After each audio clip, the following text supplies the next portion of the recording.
आज हम लोग देखेंगे अपना पढ़ेंगे पॉलिटी में। पॉलिटी पॉलिटी यही हमारी जो पॉलिटी हमारे इंडिया की है, भारतीय संविधान। भारतीय संविधान भारतीय संविधान इसी से ही हमारी राजनीति चलती है। जो भी हो राजनीति जो भी होगा तो भारतीय संविधान से होता है। भारतीय संविधान में कितने भाग हैं? तो भारतीय संविधान में 22 भाग हैं। भाग 22, अनुच्छेद 395, अनुसूचियां इसमें 12 है। अब जैसे ये भाग और अनुच्छेद और अनुसूची, भाग 22 कहते हैं। भाग इस समय 25 है। वो कैसे हुए वो हम आगे बताएं। भाग ऐसे भी हुए थे, इसमें नंबर वाइज 22, नंबर वाइज में देखेंगे तो 22 है। ये भी नंबर वाइज अनुच्छेद 395 है। अनुसूची 12 ही है, पहले 8 थी। नंबर वाइज में जिसे इसमें 22 में का खा गा जोड़ देते हैं, तो 20 का खा या 20 का गा ऐसे। अब ऐसे 395 में अगर का खा गा ये जोड़ते हैं तब उसमें ये लगभग 4, ये भी 470 है। का खा जोड़े, लेकिन नंबर वाइज ध्यान रखिए 395 है। आप 395 अगर इसमें कुछ जोड़ना है तो 396 नहीं कर सकते, इसमें इसी में का खा गा करके जोड़िएगा। तो 22 अपने पास भाग हैं। 22 भाग है। भाग 22 अनुच्छेद 395, नंबर वाइज ध्यान रखना, वैसे ये 470 है। अनुसूची 12 है। अनुसूची 12 तो पहली अनुसूची में, अनुसूची हम लोग देखते हैं। तो पहले अनुसूची में देखिए, पहली अनुसूची में किसका वर्णन दिया गया? पहली अनुसूची में दिया गया राज्यों का वर्णन। राज्यों मतलब भारत जो है राज्यों का संघ है। राज्यों का संघ है भारत। राज्यों का संघ। इसमें कितने राज्य आ जाते हैं अपने? 28। पहले 29 थे, अब लेकिन 28 है। 29 कैसे हुए? तेलंगाना आया था 2 जून 2014 को। 2 जून 2014 को आया था। तो तेलंगाना तब 29 हो गए थे, लेकिन जम्मू कश्मीर हटा दिया गया, तो इस समय 28 हो गए। केंद्र शासित में कितने हैं? 8। केंद्र शासित 28 है, वो केंद्र शासित 8 है, जिसे हम लोग यूनियन टेरिटरी भी कहते हैं इंग्लिश में। और ये स्टेट है अपने पास 28। और ये केंद्र शासित प्रदेश कितने हैं अपने पास? दिल्ली, लद्दाख, जम्मू कश्मीर, चंडीगढ़, पुडुचेरी, अंडमान निकोबार द्वीप समूह, और एक वो है अपना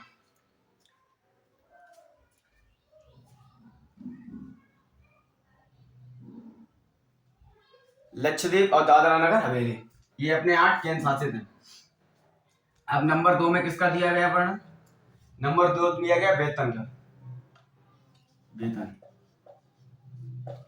ये वेतन में कब किसको कितना वेतन देना, सरकारी पैसे से किसको वेतन देना, लोकसभा को देना है, सुप्रीम कोर्ट के जज को देना है, हाई कोर्ट के जज को देना है, राष्ट्रपति को देना, उपराष्ट्रपति को देना, कब देना, कितना देना, इसी विषय में इसमें चर्चा की गई है वेतन में।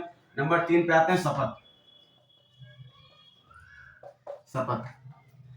जो शपथ का भी सूची में दिया गया है। अब शपथ किसको कौन शपथ दिलाए? अब मुख्यमंत्री का शपथ अलग होता है, राज्यपाल का शपथ अलग, एमपी का अलग, एमएलए का अलग, प्रधानमंत्री का अलग। तो उसमें ये थोड़े ना कि वो संविधान खोल के देखेंगे कि हाँ अनुसूची में शपथ दिलाने किस में जाएंगे, सीधे अनुसूची में जाएंगे। फिर देखेंगे हाँ ये शपथ कहाँ है।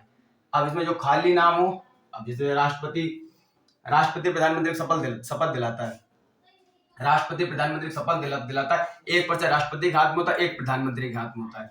अब उसमें से जब राष्ट्रपति शपथ दिलाता है वो अपना नाम तो बोलता नहीं कि मैं, जहाँ खाली जगह उससे कहते अपना नाम बोल दो। जिसे शपथ में बोल रहा है राष्ट्रपति बोला मैं अब जहाँ वहां पे उस समय खाली जगह होती है, किसी का नाम बोल दो, रंगीला साहब बोल दो, जवाल घोटा, कुछ भी नाम, जैसे मैं यमराज। तो ईश्वर की शपथ लेता हूँ। इसमें पन्ना होता है जो संविधान में अनुसूची 3 में, उसमें से देखकर राष्ट्रपति प्रधानमंत्री को शपथ दिलवाते हैं। अब इसमें सारे शपथ का दिया गया है कि कौन किसको शपथ दिलाएगा और किसकी शपथ कैसी होगी। सेना प्रमुख शपथ अलग होगी, सुप्रीम कोर्ट के जज की शपथ अलग, एमपी की अलग अलग तो होगी। जब काम अलग है तो शपथ भी अलग होगी।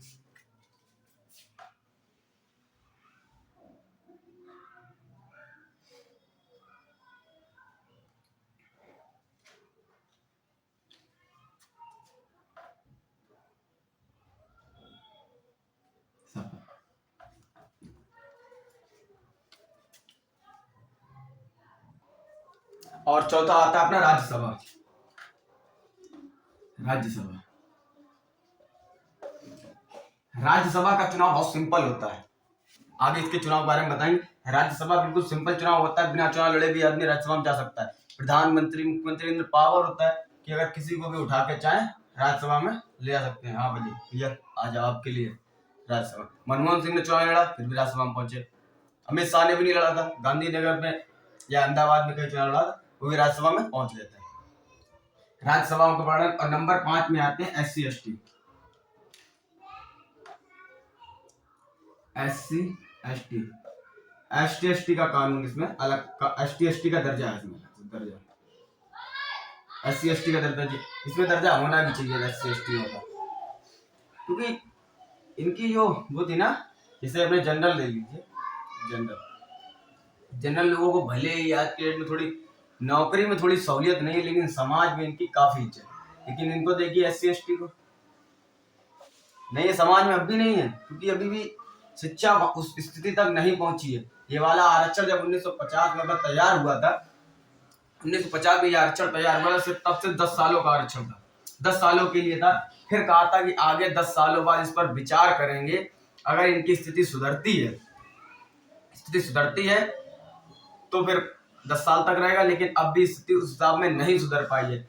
ये आरक्षण इसलिए था कि बहुत से लोग पिछड़े जो हुए थे, जो अपने समाज से पिछड़ गए थे, तो उनको बराबरी में ला सके, जिससे उनको बराबरी में ला सके, उसके लिए इसमें SC ST का दर्जा दिया। लेकिन आज भी जनरल के समाज में इज्जत काफी है।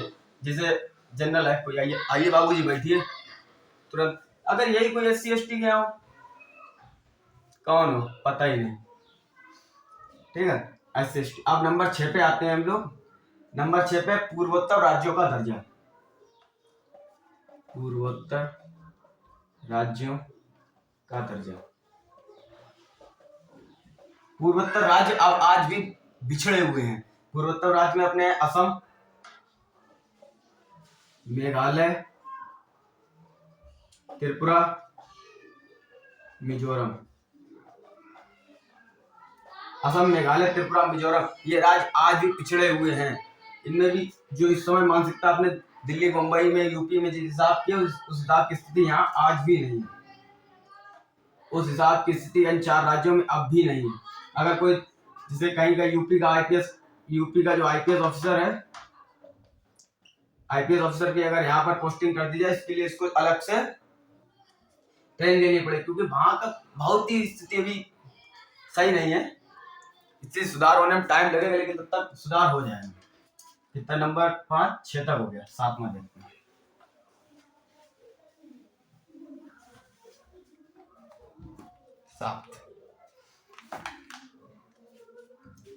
नंबर 7, ये 7 में तो बड़ा है। जैसे 7 का देखते हैं। जैसे कुछ काम होते हैं, जैसे घर में है कोई काम है, तो ये तभी तक से कोई काम मिलके कर सकता है जब तक मानवता है अपने अंदर। जैसे वो काम आप भी कर लो, वो काम हम भी कर लें। लेकिन इतने बड़े देश को चलाने के लिए तो बिना लिखित के कुछ नहीं होना।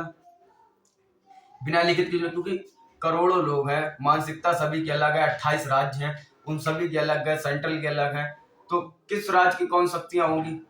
तो इसलिए ये 7 में शक्तियों का विभाजन दिया गया।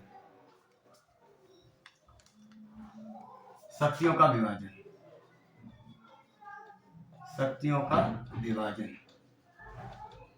इसमें शक्तियों का विभाजन दिया गया है। शक्तियां को विभाजन 3 जगह बांटा गया है, A, B और C। A, B, C। A में संघ सूची ये किसकी थी? केंद्र। अब बी में आते हैं राज्य सूची,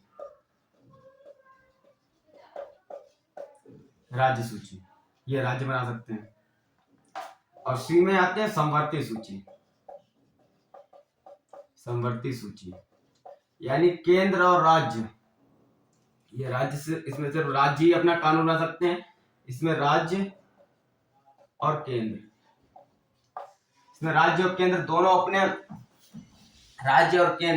दोनों अपने इसमें कानून बना सकते हैं, जैसे संघ सूची में 100 कानून है केंद्र के लिए, 100 कानून बना सकता है। राज्य में पहले 66 थे और समवर्ती में 47। जैसे केंद्र सरकार के कानून कैसे होते हैं? केंद्र सरकार जैसे अपनी भारतीय रेलवे, इस पर कानून सिर्फ केंद्र सरकार बना सकता है। और हवाई जहाज, एयरफोर्स, जो हवाई जहाज का कानून होता है उसमें भी केंद्र ही बना सकता है, और ये राज्य में 66 कानून, जैसे उसमें से खेती का है, सिंचाई का है, हॉस्पिटल है, शिक्षा संपत्ति का है, 66 है। इसमें 66 पहले थे।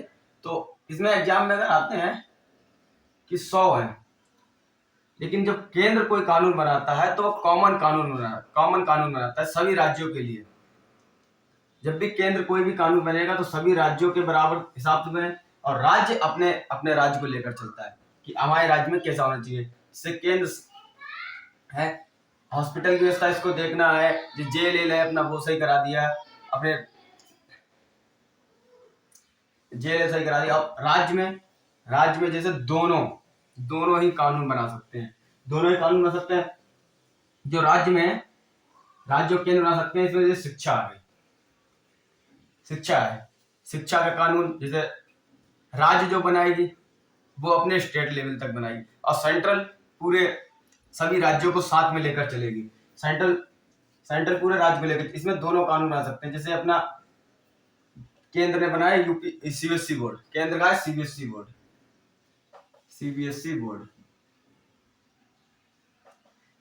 बोर्ड है, और राज्य हमेशा अपना यूपी, जैसे हमारा यूपी है तो यूपी बोर्ड बनाती है, बिहार बोर्ड है तो बिहार बोर्ड बनाती है। शिक्षा में दोनों बनाते। और परिवार नियोजन किसमें आएगा? परिवार नियोजन समवर्ती सूची का है, इसमें दोनों ही कानून बनाते हैं। अभी थोड़े परिवार नियोजन पे यूपी सरकार ने, उत्तर प्रदेश सरकार ने अच्छा फैसला लिया था कि जिसके दो हैं उसको सरकारी सुविधाएं से निष्कासित कर दिया, तो कोई सुविधाएं नहीं मिलेगी।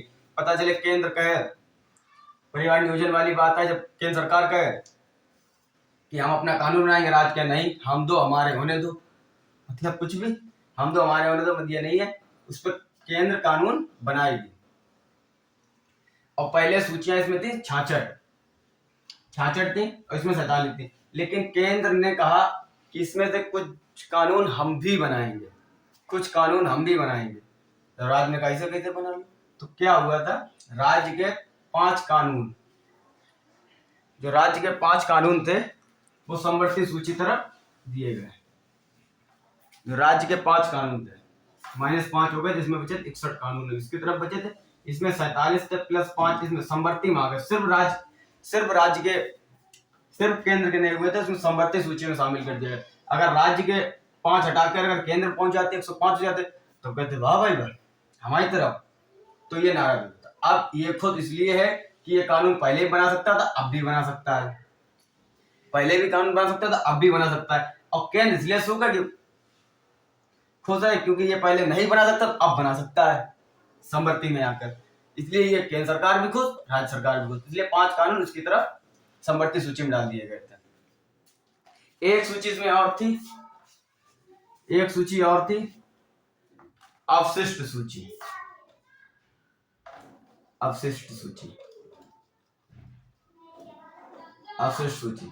इसको खाली छोड़ दिया गया।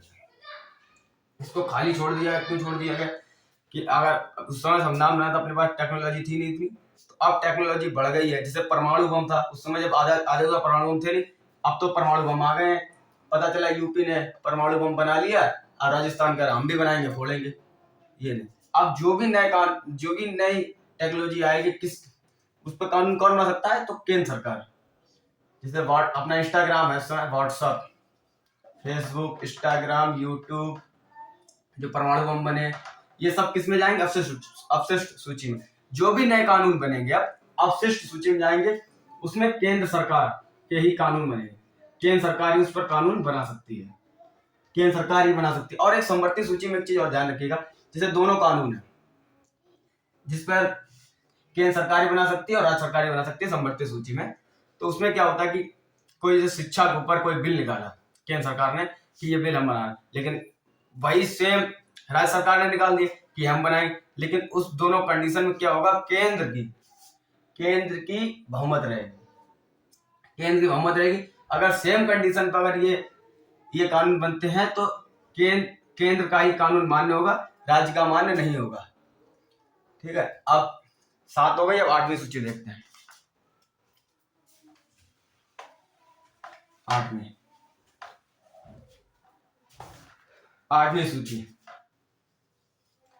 सूची में भाषा का उल्लेखन। इसमें 22 भाषाएं हैं सम्मिलित, 22 भाषाएं हैं और इसमें सिर्फ 3 भाषाएं नहीं है, 3 भाषाएं इसमें शामिल नहीं की गई। कौन कौन सी?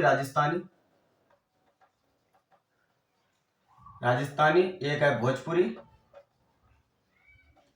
भोजपुरी और एक है अपने पास इंग्लिश।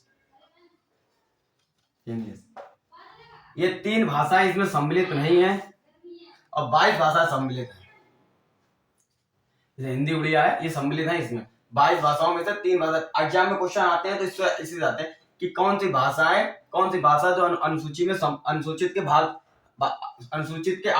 अनुसूची 8 में सम्मिलित नहीं है, तो ये 3 होते हैं। बाद बाकी सारी भाषाएं अपनी सम्मिलित हैं, सिर्फ 3 भाषाओं को छोड़कर। अब लोग नंबर 9 पे आते हैं। नंबर 9 पे दिया गया है भूमि सुधार। नंबर 9 पे भूमि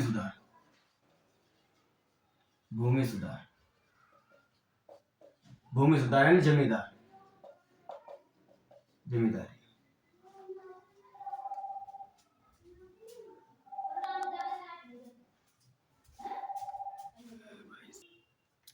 भूमि सुधार यानी जमींदारी। जैसे पहले में क्या था, लोगों के पास बहुत जमीनें थी, कितनी थी क्या नहीं थी, तो उसमें जमींदारी लोग थे कि हमारे पास इतने लोग काम कर रहे हैं, तो इसको सुधार किया गया भूमि सुधार में। जमींदारों को उनसे कहा जितनी जमीनें हैं वो लाके दो। जवाहरलाल नेहरू तो सारी जमीनें ली गई, फिर उसको सरकारी काम उपयोग किया गया। जो भी कंडीशन थी उन लोगों ने अपनी अपनी सारी सुविधाएं सही की, इससे ये भूमि सुधार है। और नंबर 10 पे आते हैं दल बदल। दल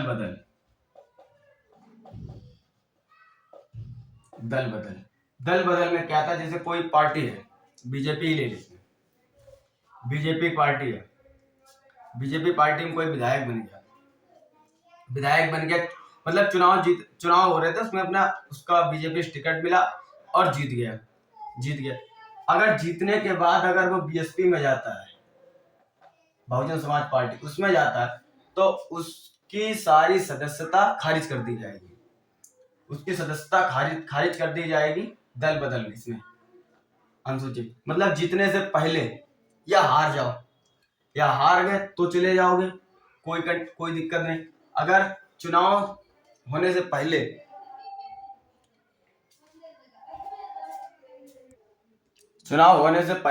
या चुनाव होने के बाद, चुनाव होने से पहले अगर चला जाता है, जब बीजेपी का जैसे कोई विधायक है,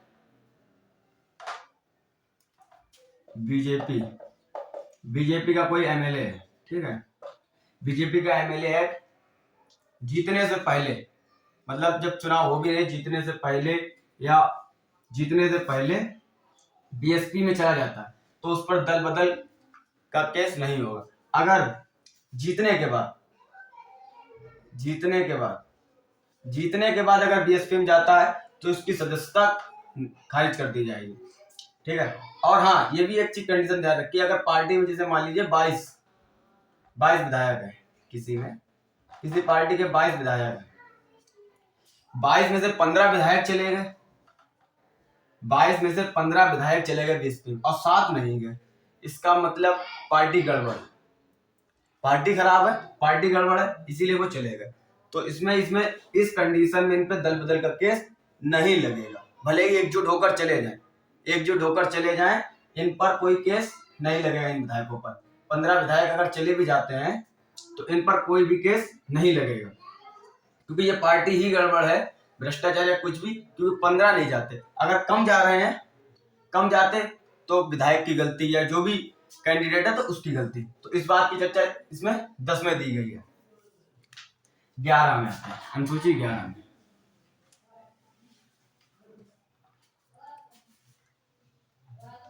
अनुसूची 11 में किसका वर्णन दिया गया? ग्राम पंचायत। ग्राम पंचायत, ग्राम पंचायत। अब जैसे ग्राम पंचायत है, अब किसी शहर का, जैसे हमारा फर्रुखाबाद है, फर्रुखाबाद का विधायक है, ठीक है, फर्रुखाबाद का विधायक है वो, तो अगर कोई मेन हाईवे जा रहा है उसकी तो रोड बनवा देगा, एमएलए उसकी तो रोड बनवा देगा। अब जो गांव है, गांव में ये गलियां, कोई जो हैंडपंप टूटा, कौन सा स्कूल टूटा, कितनी गलियां गई, तो उसमें तो वो नहीं जाके देख पाएगा, ये विधायक का काम थोड़ी ना। तो इसके लिए आते हैं प्रधान, जो ग्राम पंचायत में होते हैं। तो ये कौन काम कराता है? ये प्रधान काम कराता है। और इसी हाईवे से जुड़कर एक बड़ा सा शहर बसा है, तो उसमें बड़ा शहर है, कौन सा हैंडपंप टूटा, स्कूल है या कोई गली है, तो वो गली है, तो उसके लिए अनुच्छेद 11 में, अनुसूची 11 में नगर पालिका का वर्णन दिया गया है। 12 में नगर पालिका। अब ये जैसे ये गांव है, ये हाईवे जा रहा है, यहाँ से कोई गांव है, तो वहां पर कोई खेत है, गलियां हैं, कुछ भी है, ये चक्रोडे गई, तो इसका काम कौन कराएगा? प्रधान। ये ग्राम पंचायत ग्राम काम है, तो ये अनुसूची 11 में इसका वर्णन दिया है 11। और इसमें जो शहर बसा हुआ है, तो शहर बसा हुआ ये काम किसका है? नगर पालिका का। ये शहर में नगर पालिका कराएगी और गांव में ग्राम पंचायत, ठीक है। अब आगे हम लोग ये अनुसूचियां आपने समझ ली है, सभी अनुसूचियां देखी ली है।